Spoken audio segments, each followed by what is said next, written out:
if you look at everyone on Instagram, you might think, man, there are all these happy, beautiful people, and I'm not that good looking, and I'm not happy, so I must suck, and that's gonna make people sad. So when in fact, those people you think are super happy, actually not that happy. Some of them are really depressed. They're very sad. Some of the happiest seeming people, actually some of the saddest people in reality. And nobody looks good all the time. It doesn't matter who you are. Try to be useful. Do things that are useful to your fellow human beings, to the world. It's very hard to be useful. Very hard. Are you contributing more than you consume?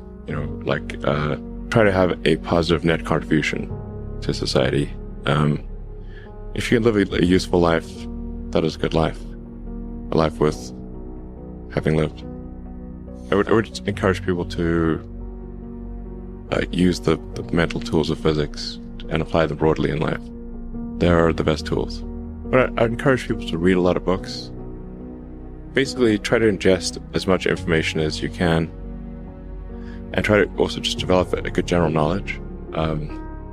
So you at least have like a rough lay of the land of the knowledge landscape. Try to learn a little bit about a lot of things.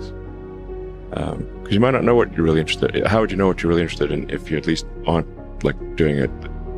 Talk to people from different walks of life and different industries and professions and skills and occupations. Just try to learn as much as possible.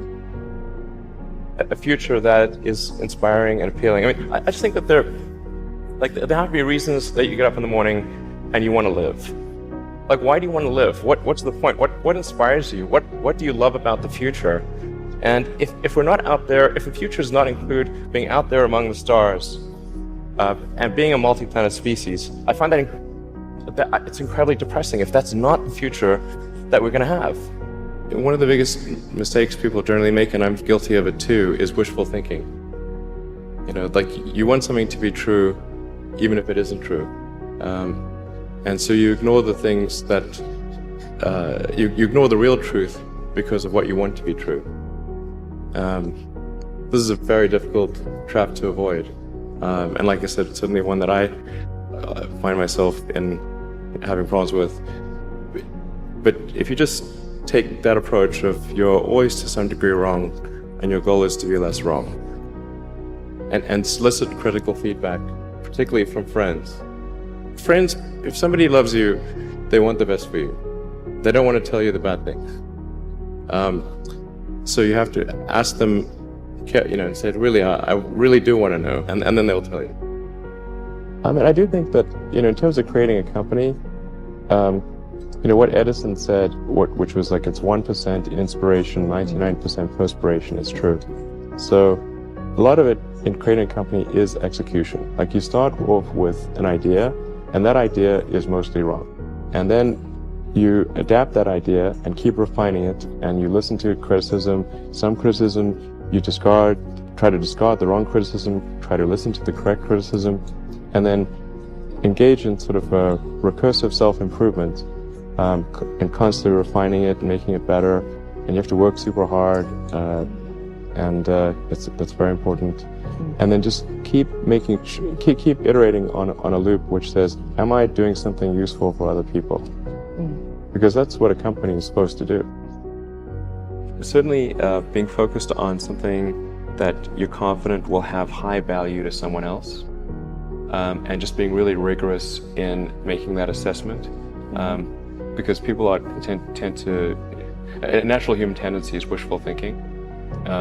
So a challenge for entrepreneurs is to say, well, what's the difference between really believing in your ideals and sticking to them versus pursuing some unrealistic dream that doesn't actually have merit, and just work like hell. You just have to put in, 80 to 100 hour weeks every week.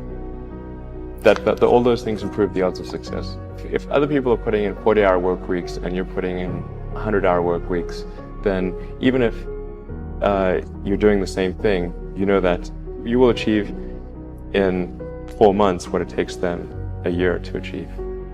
There's a friend of mine who's got a good saying, which is that starting a company is like eating glass and staring into the abyss.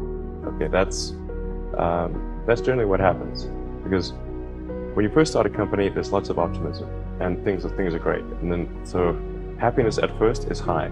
Then you encounter all sorts of issues, and happiness will steadily decline, and then you'll go through a whole world of hurt, and then eventually if you succeed, and in most cases you will not succeed, and Tesla almost didn't succeed, came very close to failure. Then if you succeed, then after a long time you will finally get back to happiness.